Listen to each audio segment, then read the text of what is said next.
ఎప్పుడు పడితే అప్పుడు కదులుతారు ఇల్లు.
కళ్యాణాన్ని సేవాభారతి ఆధ్వర్యంలో దాదాపు 30 నుంచి 40 వేల మందితో 21వ తేదీ సాయంత్రం జరిగేటువంటి కార్యక్రమానికి సంబంధించి సన్నాహకాల్లో భాగంగా ఈరోజు సేవాభారతి, ఖాత్రీయుత్తు, అదేవిధంగా హిందూ సంఘాలు, పట్టణ ప్రముఖులతో పెద్ద ఎత్తున శోభాయాత్ర నిర్వహించడం జరిగింది.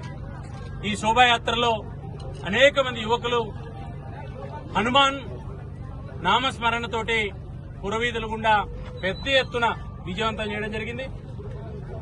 అనంతపురం జిల్లా, సత్యసాయి జిల్లా, ఈ 2 జిల్లాలకు సంబంధించిన అనేక మంది భక్తులు 21వ తేదీ సాయంత్రం 3 గంటల నుంచి 7 గంటల వరకు జరిగేటువంటి అయోధ్య సీతారాముల కళ్యాణంలో అయోధ్య ట్రస్టు సహకారంతో అనేక రకాలైనటువంటి అయోధ్య నుంచి వస్త్రాలు, సీతారాములకు సంబంధించినటువంటి వస్తువులు, బాలరాముడికి సంబంధించిన సమర్పించినటువంటి ఆభరణాలతో కదిలో నిర్వహించడం జరుగుతుంది.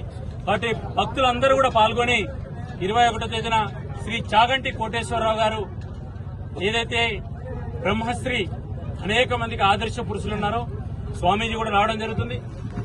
చాలా మంది రాజకీయాలకు అతీతంగా అనేక మంది ఎమ్మెల్యేలు, ఎంపీలు, అదేవిధంగా రాష్ట్రీయ స్వయం సేవక్ సంఘ్ RSS దక్షిణాది రాష్ట్రాలకు సంబంధించినటువంటి ప్రముఖులు, ఈ రాష్ట్రానికి సంబంధించిన అనేక మంది ప్రముఖులు ఇందులో పాల్గొనడం జరుగుతుంది. అందరూ కూడా భక్తులు పాల్గొని ఈ యొక్క అయోధ్య సీతారాముల కళ్యాణం, అయోధ్యకు వెళ్లలేనటువంటి భక్తుల కోసం ఏర్పాటు చేస్తున్నటువంటి కళ్యాణంలో మీరందరూ కూడా పాల్గొని విజయవంతం చేయాలి. జై శ్రీరామ్, జై శ్రీరామ్, రామ లక్ష్మణ జానకి, రామ లక్ష్మణ జానకి.